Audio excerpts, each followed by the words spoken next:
नुसकीच्या खेळात त्याच माणसांच्या भावनांचा खेळ होतो जो स्वतःपेक्षा जास्त दुसऱ्यांचं मन जपतो. चुकीच्या दिशेने वेगाने जाण्यापेक्षा योग्य दिशेला हळूहळू जाणे चांगले.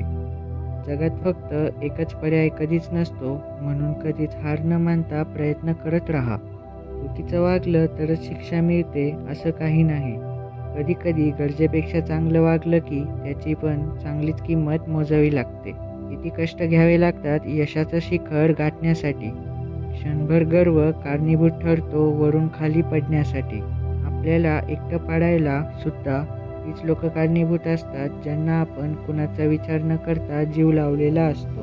ताकद फक्त पैशात नसते, कधी कधी ती मित्रांच्या रूपात पाठीशी उभी असते. आपण एखाद्याचा अपमान करतो त्यावेळी आपण आपला सन्मान गमावतो. ऑक्सिजन असो किंवा माणसाचे विचार, लेवल ढासळली की धोका वाढतोच.